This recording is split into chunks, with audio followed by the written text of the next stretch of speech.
pa rin po ng aksidente ng bus sa Bontoc Mountain Province. Makakausap natin si GMA News Stringer Vic Alhambra na nasa Bontoc General Hospital ngayon. Nakausap niya po ang ilang mga nakaligtas, pati na ang kaibigan ng aktor na si Tado. Vic?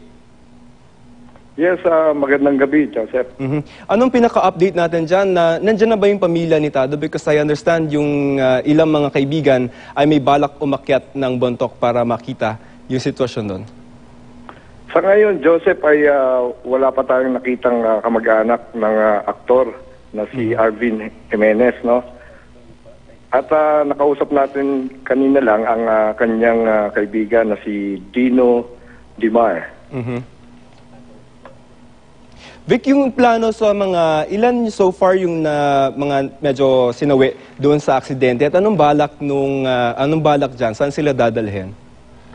Yung mga nasawi ay umabot na sa 14, no? At kanina inabutan natin yung mga worker dito sa hospital na isa-isa nilang dinala sa chapel dahil maliit lang yung kanilang morgue dito sa hospital. Okay.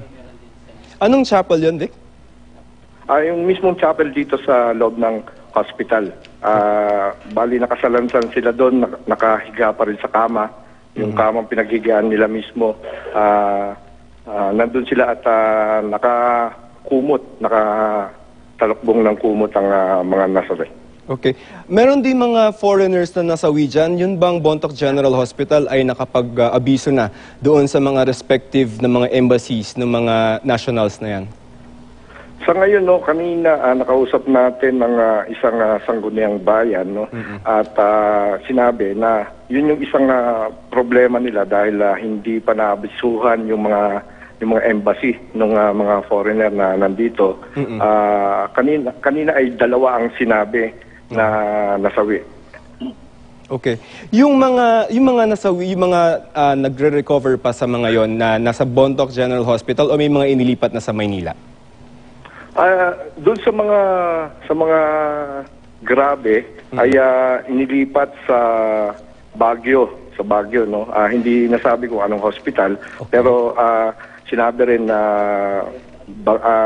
siguro sa Baguio General Hospital dadalhin. At ang iba naman ay dinala sa Abatan, Bauco, doon sa Luis Pora Hospital.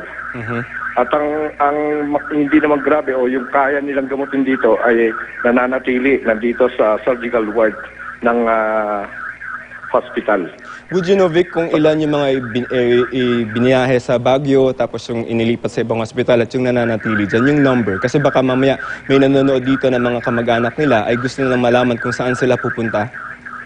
Ito nga yung tinatanong ko kanina, no, dahil kanina may nakasalubong kaming 3 ambulansya. At bago yun meron na rin nailipat nga doon sa Luis Pora Hospital. Subalit dito sa listahan, dito kasi sa entrance ng Bontoc Hospital, ay meron ditong listahan ng mga nandito sa loob na pasyente, no? Ang nakalagay dito ay 32.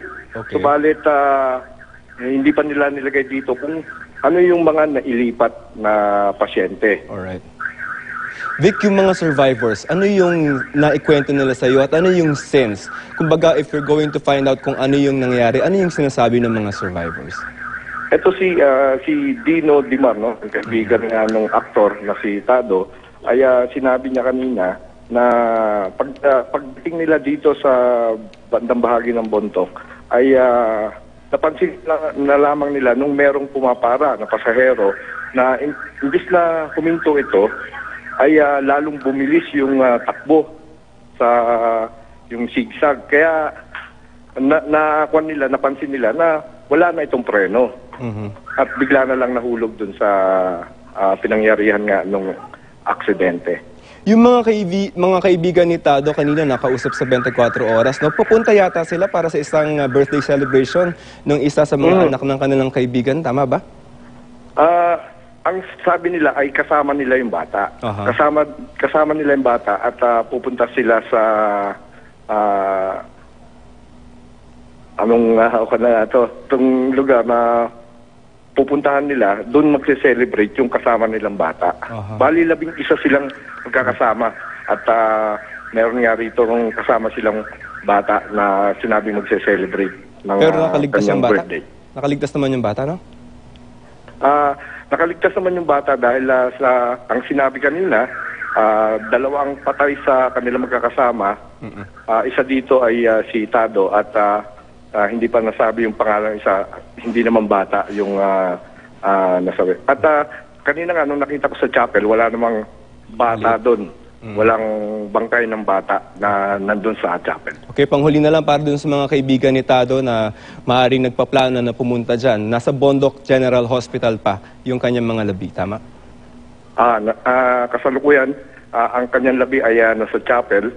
At ang mga kasama naman ni Tado ay hindi pa masabi kung yung iba dinala sa Baguio. Pero yung nakausap natin, karamihan sa kanila nandito pa sa Bondoc General Hospital. Okay, maraming salamat. GMA News Stringer, Vic Alhambra. Sa punto ito, makakausap naman natin ang isa sa mga kaibigan ng nasawing komedyante na si Tado Jimenez, si Isko Cordero, na isa sa mga kasamahan ni Tado sa grupo niyang Dakila. Isko, magandang gabi sa iyo at unang-una ang aming pakikiramay dahil alam namin na malalim ang inyong pagkakaibigan ni Tado. Hello?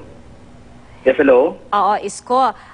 Si Ma'am Pia... Good evening po sa inyo. Good evening, si Pia Arcangel ito. Unang-una, Isko, nais lang namin malaman kung kayo ba ay may pakikipag-ugnayan doon sa pamilya ni Tado. Actually, ngayon po yung org namin, kausap ngayon yung wife ni Tado. So, nagpaplano pa kung paano gagawin yung pagkuha doon sa labi ni Tado. So, sa ngayon, Okay, pero meron ba kayong grupo? Ilan kayo na balak na umakyat doon sa Bondoc para silipin yung sitwasyon at para sunduin yung labi ni Tado? Yeah, meron ng pag-uusap para kunin yung kung paano nga gagawin. Pwede dito kami ngayon sa opisina namin, yung org namin na Dakila, na isa sa Tado sa mga founder.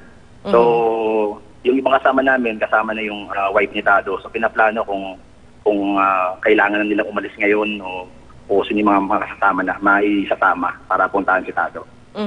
Pero ikaw ba, Isko, alam mo na si Tado ay papunta ng Bondoc? Kasi sabi nila parang birthday celebration nga raw yung pupuntahan nila doon. Oo, actually, meron yata silang project, hindi ko pa rin confirm. Kasi dapat magkikita kami ngayon So yung text niya sa akin yesterday, sabi niya pupunta siya ng Bondoc. So next time na lang daw pagbalik niya. Actually, parang meron din ata siya mga posts tungkol sa kanyang biyahe. Ikaw, Isko, kailan mo ba siya huling nakausap? Actually, 2 days ago, magkausap kami kasi may mga pinag-uusapan kami project at saka yung mga gig na in-schedule niya sa banda namin. Ano yung naging pag-uusap ninyo? Meron ba siyang mga nabanggit tungkol sa kanyang biyahe? Ayun, sabi niya, may pupunta siya ng Bondoc, tapos meron siyang mga projects na inaasikaso tungkol sa mga recycling, yung mga ganun.